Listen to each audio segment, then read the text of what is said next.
Bueno, buen día. Vamos hoy a terminar con la unidad 2, ¿sí? De los cuales vinimos viendo varios modelos que eran como la base para entender el funcionamiento de algunos sistemas de salud y hoy vamos a hablar un poco de lo que son sistemas integrados de salud. Así que vamos a comenzar. La clase pasada nosotros vimos el modelo neoliberal de salud, que fue un modelo que se fue extendiendo a lo largo del territorio de Latinoamérica, fundamentalmente, y de algunos otros países subdesarrollados, y habíamos visto un poco las características del neoliberalismo y cómo eso había sido trasladado a lo que eran estas reformas en los sistemas de salud, ¿sí? Entonces, un poco podíamos ver esas consecuencias, ¿sí? De esos lineamientos, de las reformas de los sistemas de salud que había planteado el neoliberalismo, y podemos decir un poco que la salud, ¿sí? Que era vista como un derecho, empieza en el neoliberalismo a ser un bien de consumo. O sea, aquellas personas que podían pagar por ese servicio accedían a la salud y aquellos que no se quedaban sin alguna cobertura. También, digamos, recuerden que esas reformas planteadas por estos especialistas, economistas del Banco Mundial, la intención era que estos estados, que son estados subdesarrollados, o sea, que no tenían los recursos necesarios para sostener los sistemas de salud, la idea es que con estas reformas reduzcan el gasto. Sin embargo, el resultado fue que el aumento, ¿sí? Del presupuesto destinado a salud y cubrir ese mayor presupuesto implicaba, entre otras cosas, endeudarse, ¿sí? O sea, pedir préstamos a estas potencias desarrolladas. Y decíamos, ¿por qué? ¿Por qué se gasta más? Bueno, básicamente porque el sector privado y las aseguradoras de salud cubrían a los más jóvenes, ¿sí? Mientras que a las personas más grandes y con patologías más crónicas y que demandaban mayores costos en la atención, quedaban sin ningún tipo de cobertura. Entonces, todo eso se volcaba al sistema público de salud.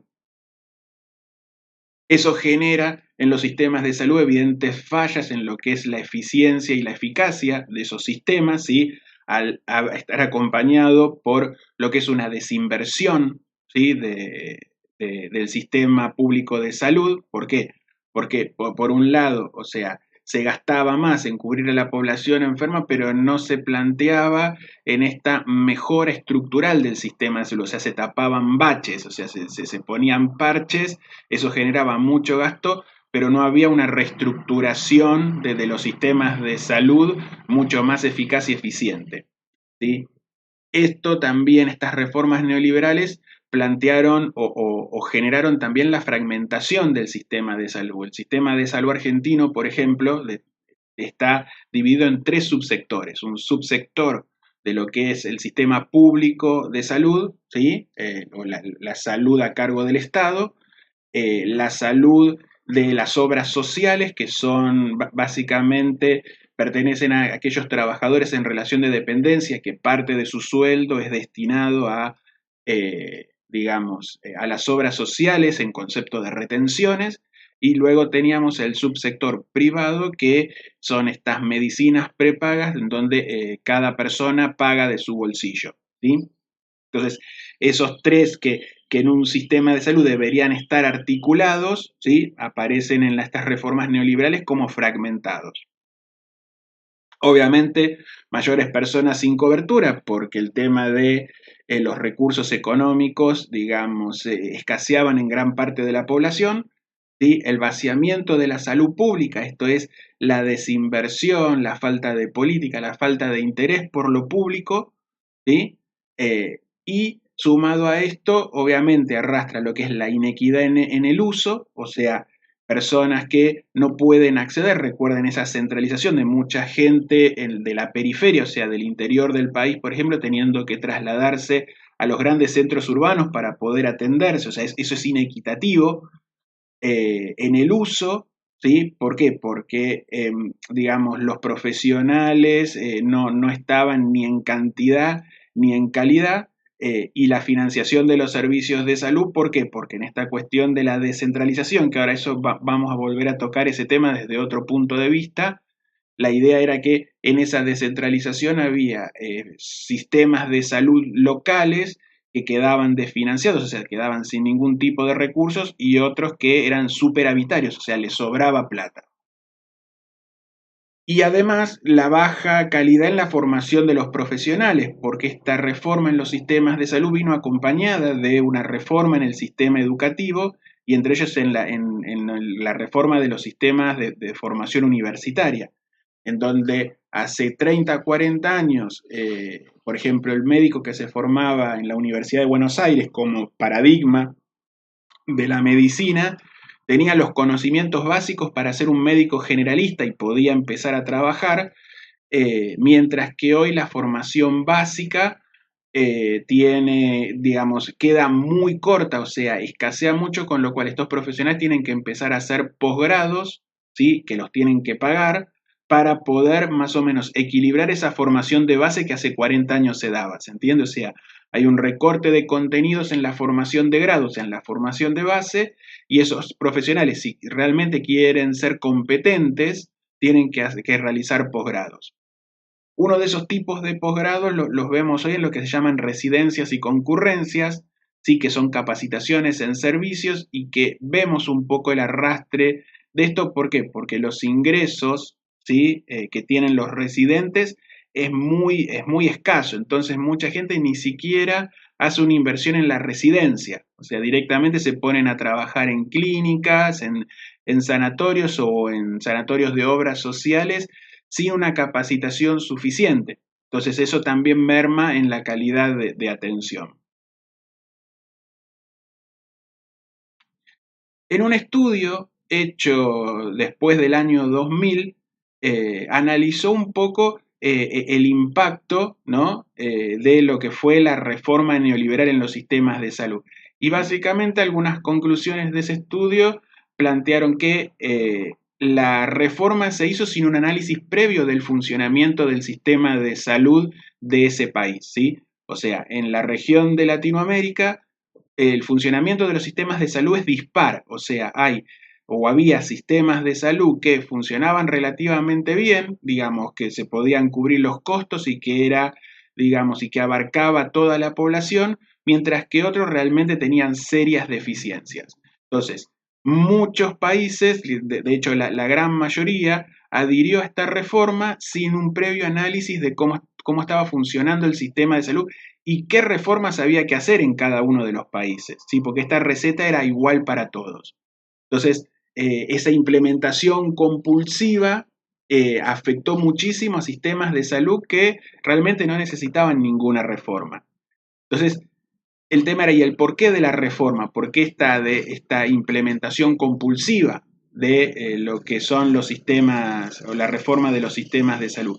Básicamente porque los gobernantes en esa época, estamos hablando años 80 y 90 fundamentalmente, eran gestiones de política que básicamente adherían a todo lo que eran las demandas de los Estados Unidos, ¿sí?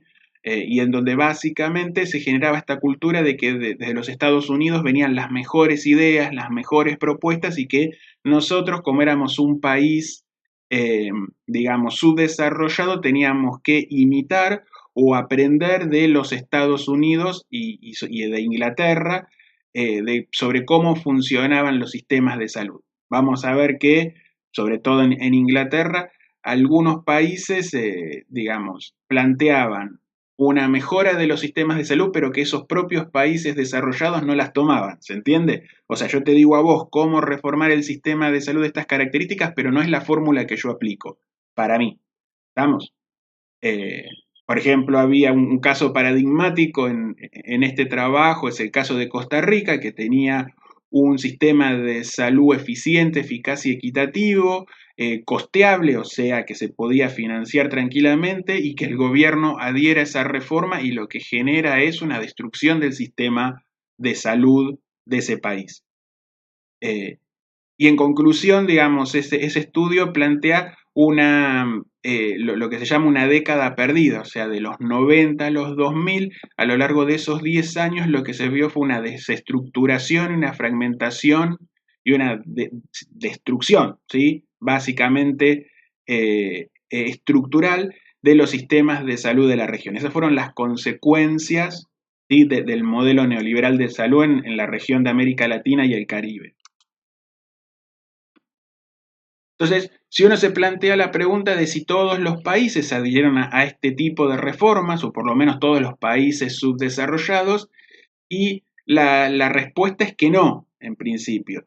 Sí lo hicieron la mayoría, en mayor o en menor grado, ¿sí? O sea, no es lo mismo la reforma sanitaria que se implementó en Chile, en Perú, en Colombia, ¿sí?, de aquellas que se implementaron en Argentina, en Brasil, en Uruguay.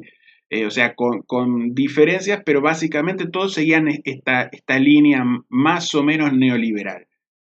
Entonces, estas recomendaciones básicamente estaban destinadas a los países pobres, ¿sí? Era un informe, recuerden, de lo que es el Banco Mundial, o sea, economistas que planteaban a los países subdesarrollados, como puede ser América Latina, la reestructuración de estos servicios, pero no con el fin de mejorar la calidad de vida de la población, sino básicamente con la idea de generar mayor dependencia, ¿sí?, de esos países a través, por ejemplo, del endeudamiento. O sea, ahí donde este informe planteaba que vos te ibas a ahorrar plata, los resultados concretos fueron que empezaste a gastar más plata y para costear esos gastos en salud tenías que pedir prestado porque no lo podías generar vos. ¿Entiende? Entonces, en ese sentido, gran parte de los sistemas de salud, la Argentina es un caso paradigmático porque resiste, su sistema público de salud resiste, de hecho es valorado a pesar de todos los años que pasaron, es valorado por la población, aunque se vio el impacto de esta reforma neoliberal.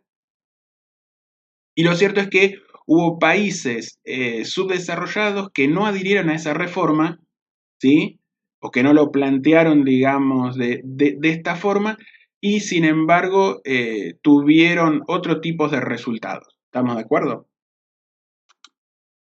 Uno de esos ejemplos es un país que sigue siendo atacado tanto económicamente como simbólicamente por los Estados Unidos, que es Cuba, ¿sí? Cuba es un país que tiene un bloqueo económico de hace más de 50, 60 años por parte de Estados Unidos. Esto es que Cuba no puede tener los recursos necesarios o lo suficientes para desarrollar un sistema de salud, un sistema educativo, o sea, para desarrollarse como país, y sin embargo internamente Cuba, con los pocos recursos que tiene, pudo generar que toda la población cubana tenga niveles de salud que son equiparables a los países más desarrollados, ¿sí? Esto es algo realmente llamativo, como a través de ciertas estrategias y organizaciones de estos sistemas integrados de salud, Cuba tiene uno de los mejores niveles de salud de la región, o el mejor nivel de salud de la región y uno de los mejores niveles de salud del mundo. Y entonces cuando dice, bueno, pero ¿cómo hizo Cuba? Y bueno, algunas de las ideas son estas, ¿no? O sea, una prestación gratuita de servicios necesarios, es un sistema público universal, ¿sí? Hay un sector privado, pero ese sector privado está más reservado a la gente extranjera y de hecho el sistema público de salud también. O sea, el sistema público de salud es para los residentes digamos, en Cuba, ¿sí? La diferencia, por ejemplo, con el nuestro es que nosotros cualquier persona que transite la Argentina, por ejemplo, un turista, si le pasa algo más allá del seguro que le exigen a algunos países, en términos generales, si a vos te pasa algo en la Argentina, no importa la nacionalidad que seas, sos atendido. Bueno, en Cuba no, en Cuba si sos extranjero no te van a atender, tenés que pagar. Pero, digamos, para lo que son los residentes cubanos, esto es un sistema único, ¿sí? Estatal y que cubre todas las necesidades. Un calendario de vacunación que se asemeja a los grandes países del mundo. Recordemos que los países que han puesto el eje sobre esto de lo que es la inmunización son los países más desarrollados, o sea, Alemania, por ejemplo, Inglaterra, Francia. Un eje fundamental es la promoción y la prevención de las enfermedades, ¿sí? que es un paradigma, o sea, es un modelo a imitar el sistema cubano. El tema de la educación y sobre todo la educación para la salud, la tasa de alfabetización en Cuba se acerca al 96,7. Es un indicador, digamos, que se asemeja a los países, digamos, más desarrollados, que incluso no son ni siquiera Estados Unidos, o sea, tiene una tasa más alta de alfabetización que los Estados Unidos. La descentralización administrativa, esto también fue algo importante.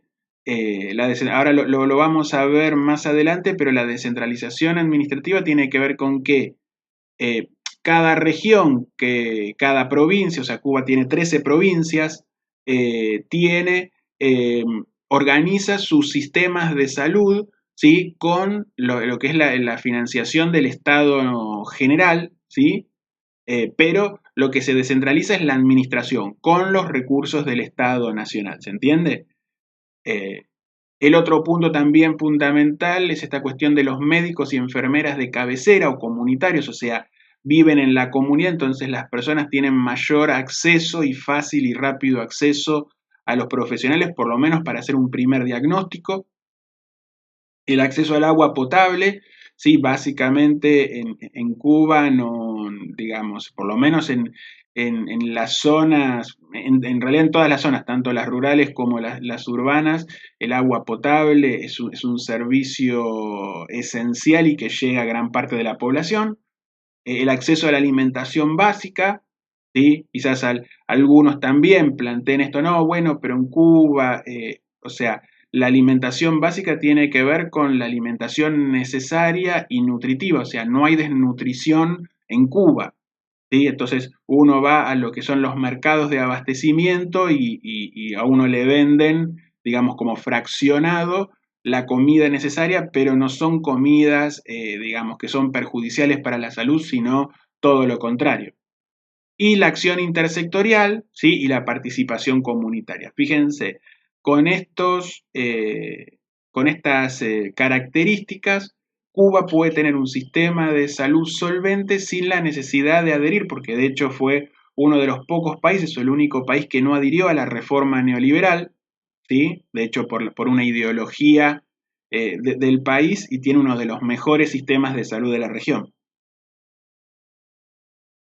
Esto es lo que le quería un poco comentar. ¿Sí? El director de la OMS afirma que el sistema de salud cubano está entre los mejores del mundo. Y estas noticias no suelen llegar a nosotros. Pensamos no en Cuba como un paraíso turístico con lindas playas y mucha pobreza, o digamos una isla en donde básicamente está lleno de prostitutas y de narcotraficantes y de que siempre quieren atentar contra los Estados Unidos, ¿no? Estos son discursos que se llaman hegemónicos, o sea, los Estados Unidos construyen esa idea que después nos llega a todos nosotros de Cuba, pero cuando uno se mete más adentro de lo que es Cuba, se da cuenta que la realidad es diferente. Otro de los países también denominados pobres es esta islita que está ahí pegadita a la India, que se llama Sri Lanka. Sri Lanka relativamente es un país nuevo porque la independencia, si no me equivoco, fue en el 1959, o sea, debe tener 50, 60 años de independencia. Y Sri Lanka tenía un nivel de salud muy bajo, con una alta mortalidad, sobre todo infantil. O sea, los niveles de salud, enfermedad, sobre todo estos últimos, eran paupérrimos. Entonces, básicamente, bueno, 48, ¿no? Eso era un poquito más. Digamos, los indicadores Sri Lanka mejoraron enormemente, ¿sí? A partir de algunas cuestiones que se plantearon como prioridades para el desarrollo de un país. Primero, un desarrollo económico sostenible. ¿Sí? ¿Qué quiere decir un desarrollo económico sostenible? Básicamente, administrar los recursos y potenciar los recursos sin la necesidad de tener que apelar a préstamos externos, porque generalmente cuando un país toma deuda, ¿sí? Lo que se llama la deuda externa, lo que se generan son condicionamientos para que yo pueda desarrollarme. ¿Estamos de acuerdo? Ya las decisiones no las toma uno internamente, sino que las toma otro desde afuera. Y fundamentalmente el desarrollo de la agricultura y la ganadería, que en Sri Lanka había un monocultivo que era el arroz. Bueno, a partir de estas políticas lo que hubo fue una diversificación, o sea, mayores cultivos de otros alimentos, trigo, cebada, girasol, ¿sí? Esto lo que dio es una diversificación en lo que es la alimentación de la población, al igual que la ganadería. Un plan de vivienda, sobre todo para zonas rurales, porque esas zonas eran las más postergadas, como suele pasar en los países con menos recursos. Una provisión de alimentos similar a la provisión que tiene Cuba, si esto es almacenes de abastecimiento donde la gente iba y gratis o por muy poca plata tenía acceso a lo que es la alimentación básica y necesaria. Las modificaciones de regímenes de trabajo, que hoy para nosotros es muy normal, pero esta cuestión de la jornada de 8 horas, del descanso, de las vacaciones, de un sueldo acorde, eran cosas que en Sri Lanka no existían y la implementación de eso generó también un impacto en la salud de la población. El transporte subsidiado, sobre todo para aquellas personas que tenían que moverse de las zonas rurales a los centros urbanos para acudir a un centro de salud.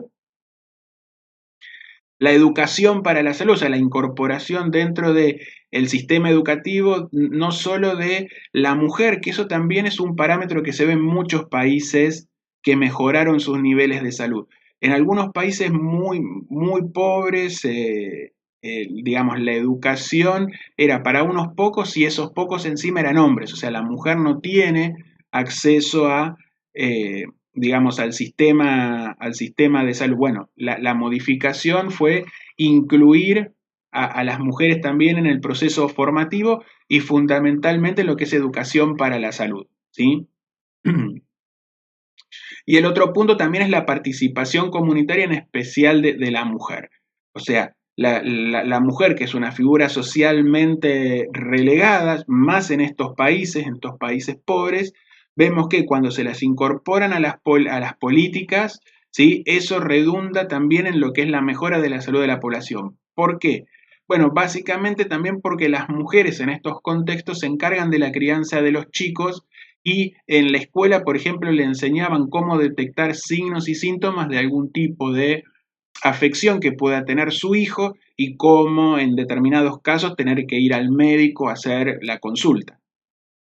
¿Cierto? De estos dos países bien pobres, no podemos decir que son países desarrollados y sin embargo sus indicadores de salud son interesantes. De hecho, ambos países se encuentran todavía en los países con mejores sistemas de salud.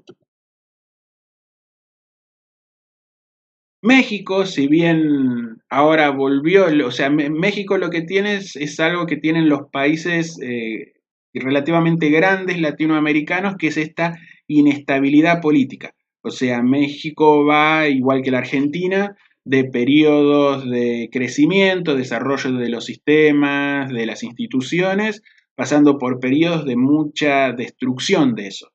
Entonces, hoy recién México se está recuperando de un serio problema, ya no vamos a hablar de eso, pero sí de un serio problema que es el narcotráfico, eso lo vamos a ver bien en adicciones, cuando veamos en unidad 3, pero más allá de todas las implementaciones que siguen la misma línea de Cuba y de Sri Lanka, México tiene la virtud o el reconocimiento de haber instaurado lo que se llama el Plan Progresa u oportunidades según los años, que en realidad es lo mismo que la asignación universal por hijo. ¿Sí?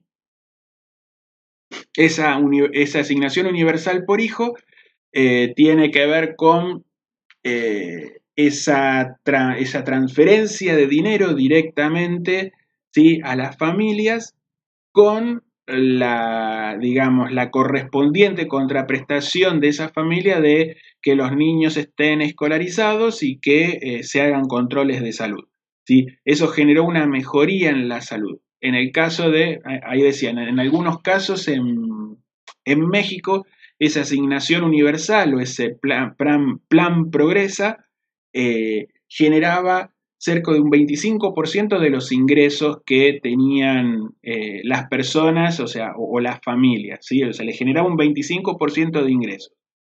Y fundamentalmente en México ese plan fue destinado a mujeres, o sea, a madres.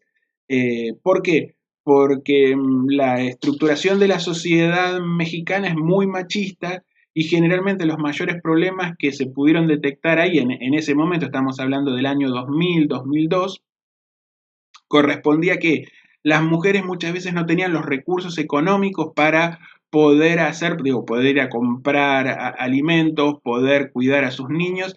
Entonces, el programa en una primera fase fue destinado exclusivamente para mujeres, o sea, las titulares eran las mujeres, ¿sí? Y eso generó un cambio sustancial en los niveles de salud de la población, sobre todo de niños y adolescentes. Avanzando un poquito más, un país ya de los que planteamos desarrollados, nos llega muy poca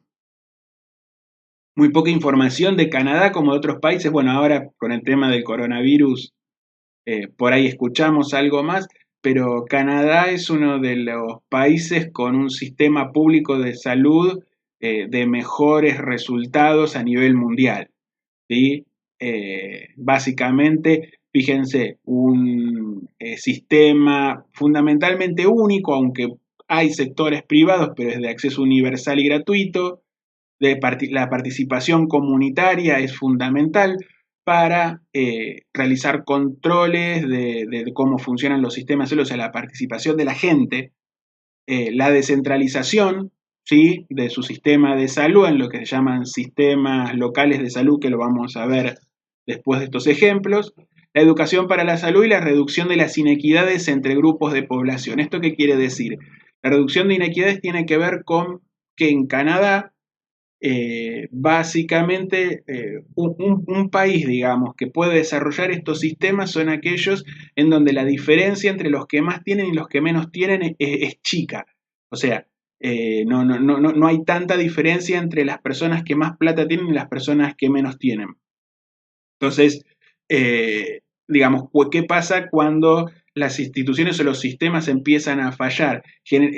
Fallan en países donde los grupos más concentrados tienen mayores recursos y una gran parte de la población no tienen recursos. Eso es una distribución, ¿sí?, digamos, inequitativa de los recursos. ¿Estamos? Por ejemplo, acá tienen una nota, ¿sí? Bueno, si alguien es fanático de Los Simpsons puede ver, es el capítulo 21 de la temporada 30, y este artículo es muy interesante porque dicen que los Simpson odian al sistema de salud americano, o sea, al sistema de salud de Estados Unidos, en un episodio que es a favor de Canadá. Entonces plantean que los Simpson atacaron o fueron a atacar a la gobernación de Donald Trump. Sin embargo, sabemos que eso no es así. ¿Por qué no es así? Primero porque los Simpsons siempre tuvieron ese humor ácido e irónico de plantear algunas cuestiones que tiene la sociedad de los Estados Unidos, pero bueno, aquel que pueda ver se van a dar cuenta de cómo es el sistema de salud canadiense y no es algo actual, ¿sí? Porque también quien pueda ver la película de Michael Moore, Zico, es una película que básicamente yo creo que no es una película cómica. O sea, fíjense que acá está, ¿no? O sea, vas a reírte hasta que te arda, hasta que te duela, ¿sí? Y lo cierto es que, digamos, si uno ve la película Zico, que es del 2007, Michael Moore hace un recorrido por el funcionamiento de todos los sistemas de todos los sistemas. El sistema de salud canadiense, cubano, estadounidense, francés e inglés, si no me equivoco, son 5, y que ve las similitudes y las diferencias, ¿no? Y es muy interesante porque refleja muchísimo esta cuestión de sobre qué están fundamentados los sistemas de salud de estos 5 países. Así que no es un poco de los Simpsons del 2019, 18, que era la temporada 30, sino que en realidad el sistema de salud de los Estados Unidos es uno de los más inequitativos, o sea, uno de los más desiguales e injustos. Y por último vamos a ver que también no nos vamos a meter mucho con el tema de cómo trató la cuarentena Suecia, porque es una cuestión cultural y es interesante ese análisis, pero no para ahora. Pero en general hay un estudio que se hace anualmente sobre lo que son los rankings, o sea, en función de algunas variables, cuáles son los sistemas de salud más eficientes que hay en el mundo. Y lo cierto es que en los últimos años el podio, el número uno y el 2 se lo van alternando entre Suecia y Noruega, que son dos países de la península nórdica, se llama, ¿sí? O sea, donde está Finlandia, que también tiene un excelente sistema de salud, Suecia, Noruega, Dinamarca, ¿sí? Ahora, la política de salud que tiene Suecia se puede reducir, digamos, a 11 puntos. Y fíjense, participación e influencia en la sociedad. O sea, ¿sí? O sea, de la sociedad. Seguridad económica y social, esta cuestión de tener un ingreso que satisfaga mis necesidades. Condiciones seguras y favorables durante la niñez y la adolescencia. La higiene laboral, o sea, la salud laboral como un punto fundamental. Ambientes y productos sanos y saludables. Atención médica y sanitaria que promueva más activamente la buena salud. Protección eficaz contra las enfermedades transmisibles. Sexualidad segura y buena salud reproductiva. Programas de actividad física, buenos hábitos alimentarios y alimentos sanos, reducción del consumo de tabaco, alcohol, ¿sí? Y de otras drogas que no están permitidas en Suecia. Estos 11 puntos, fíjense la integralidad que tienen, o sea, hacen de Suecia uno de los sistemas de salud más eficientes que hay en el mundo, ¿sí? Así que bueno, en conclusión, digamos, en ese sentido, cuando uno hace un recorrido sobre los países, vamos a ver que no importa tanto el tema de los recursos económicos, si vimos que hay países pobres que pudieron mejorar sus condiciones de salud de la población y vemos países ricos, y también podríamos citar el caso inverso, tenemos países ricos con un sistema de salud muy desigual y muy ineficiente, ¿sí? Al igual que países, que eso sí nos sobran ejemplos de países pobres con sistemas de salud ineficientes. Pero bueno, por poner el indicador económico como un factor, digamos, central de los sistemas de salud, creo que fue un error de los economistas. Y por último vamos a ver un poco esta idea, hablando de sistemas integrados, vamos a hablar un poco de los sistemas locales de salud que tiene que ver con otro concepto fundamental que es la descentralización, ¿sí? En la Carta de Ottawa, en 1986, esto es un documento de la OMS, se plantea esto, ¿no? De empezar a rediseñar los sistemas de salud en función de ciertos sectores, ¿sí? Que pueden ser divididos geográficamente en lo que se llaman unidades territoriales, y a partir de las necesidades de salud de esas zonas, estructurar los sistemas de salud en función de las necesidades y no que quede centralizado en un gobierno nacional que dispone de una política de salud para todo el país sin tener en cuenta las particularidades de cada zona. ¿Se entiende? Entonces, ven, esta es un poco la definición que está en Ottawa, en la Carta de Ottawa. Un sistema de salud comprende la articulación de todos los recursos existentes en una zona para su mejor utilización y adecuación a la realidad local y sobre todo para el establecimiento de una relación de mutua responsabilidad con la población adscrita. Eso de mutua responsabilidad es interesante porque en la mutua responsabilidad quiere decir que hay un sector, digamos, del gobierno, ¿sí?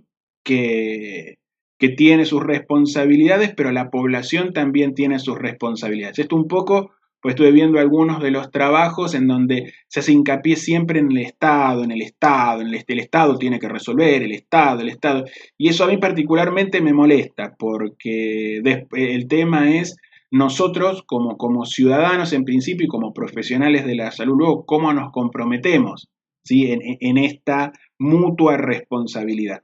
¿Se entiende? Para eso, nosotros tenemos que ver la idea de descentralización bien implementada, le digo yo, porque recuerden que la descentralización en la reforma neoliberal de la salud tenía que ver con esto, con que de ahora en más cada lugar, cada provincia, cada municipio se tenía que hacer cargo de su sistema de salud, ¿sí? Con los recursos que generaban.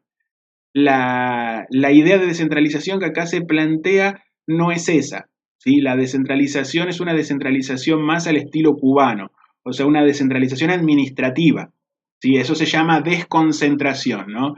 Entonces, hay parte de lo que le corresponde al gobierno central empieza a ser realizado por cada una de esas unidades territoriales, ¿sí? Con financiación mixta, o sea, yo tengo mi sistema de salud provincial, municipal, comunal, digamos, con recursos que los genera la misma comunidad, con la participación de esa comunidad, pero también con el aporte del Estado central. Entonces, esa conjunción de recursos hacen que los sistemas sean más eficaces y eficientes porque aparte y equitativos, ¿no? Porque responden a las necesidades puntuales de esa determinada zona.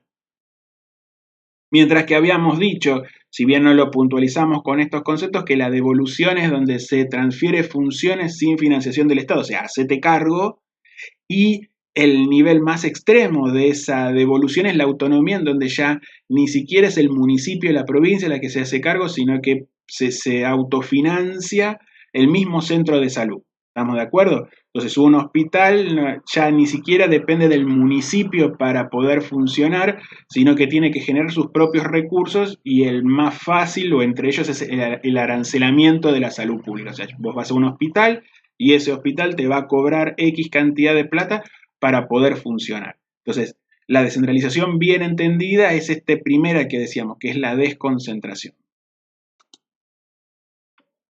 Entonces, esos sistemas locales de salud, ¿no? Esos sistemas descentralizados, en nuestro país adquieren el nombre de municipios saludables, ¿no? No es algo nuevo, digamos, en el mundo, pero acá se trata de implementar lo que se llaman municipios saludables y vamos a hacer un poco el análisis de eso para terminar. Básicamente, el modelo de municipios saludables o de silos, que es lo mismo, ¿sí? Plantea, ¿no? Esta descentralización hacia las unidades territoriales más chicas que nosotros tenemos son los municipios, ¿sí?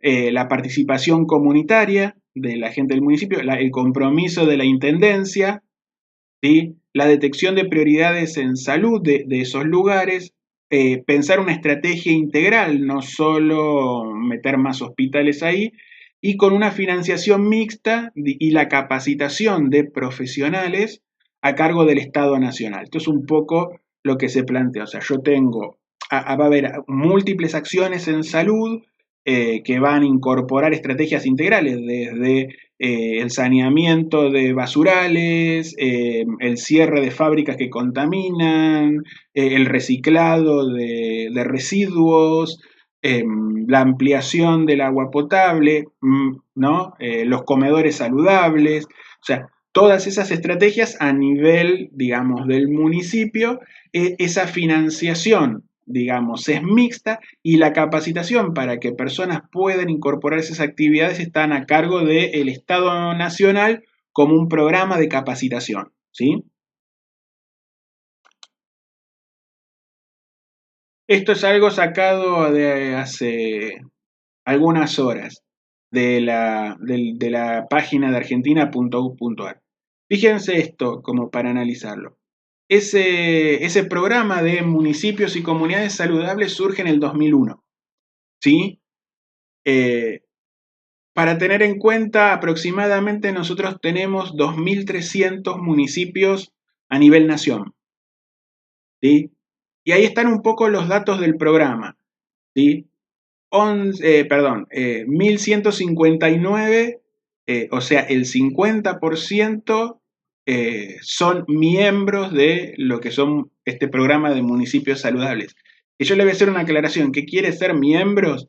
Es que el intendente manda un mail al Ministerio de Salud diciendo que está interesado en el programa. O sea, con ese solo hecho ya sos miembro. 224 municipios cuentan con salas de situación local. ¿Qué quiere decir esto? Que de los 2.300, ¿sí? 224 empezaron a analizar la situación de salud y enfermedad que hay en sus municipios, ¿sí? 80 de esos municipios plantearon algunas actividades para ir realizando a lo largo del tiempo.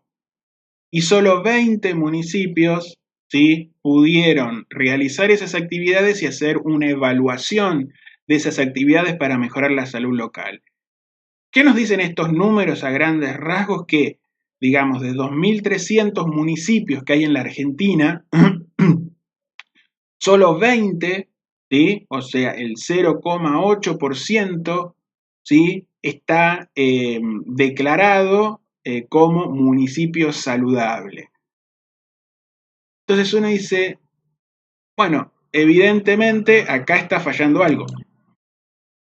Entonces, ¿cómo podemos hacer las lecturas de estas cifras? Primero, por la cantidad de municipios que han adherido o son miembros del programa Municipios Saludables, esta adherencia es más simbólica. ¿Qué quiere decir esto? Bueno, lo hacemos más como propaganda.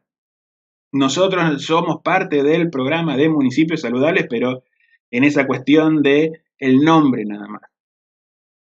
Se puede observar obviamente poco compromiso a nivel de la intendencia, ¿sí?, pero también poco compromiso a nivel de la población, ¿sí?, porque la población conoce de esto, pero la verdad es que poco le interesa. Sumado a esto que, digamos, a ver, no, eso, hay una escasa información, o sea, la información está, pasa que la población no sale a buscarla, y una escasa educación en salud, ¿sí? También lo que podemos observar acá del por qué no hay más municipios saludables son grupos sociales interesados en que no se desarrollen eso, ¿sí? Esos grupos sociales generalmente son los grupos concentrados, por ejemplo, aquellos que tienen fábricas, ¿sí?, están en la vera de algún arroyo, de algún río, algunas industrias farmacéuticas. Entonces, hay determinados grupos concentrados que lo cierto es que no quieren que algunos municipios, ¿sí?, desarrollen propuestas integrales para mejorar la salud de la población, ¿sí? En Argentina le sumamos algunas cuestiones como inestabilidad de políticas de salud, ¿sí?, a nivel municipal, provincial y nacional.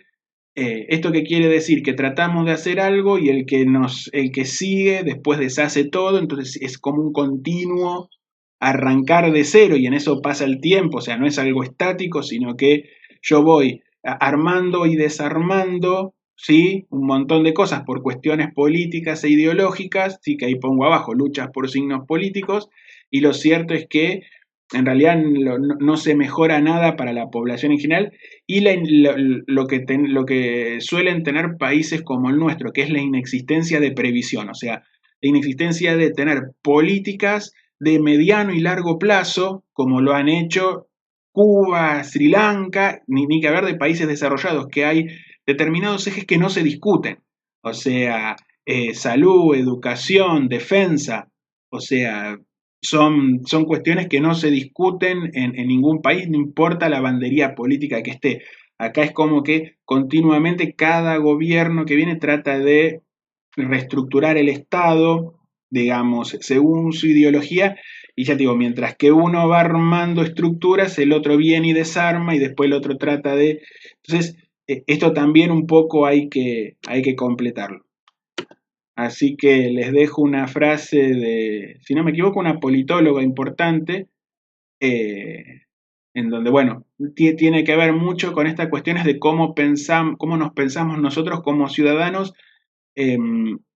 cómo pensamos el Estado, ¿sí? Y cómo, o sea, y qué queremos del Estado y qué estamos dispuestos a dar cuando el Estado nos está demandando algo. Yo creo que eso fue un poco el resumen de lo que es toda esta unidad, en donde fuimos atravesando diferentes lógicas, pero que en esas lógicas se jugaban diferentes intereses, ¿sí? Por eso también la idea de campo.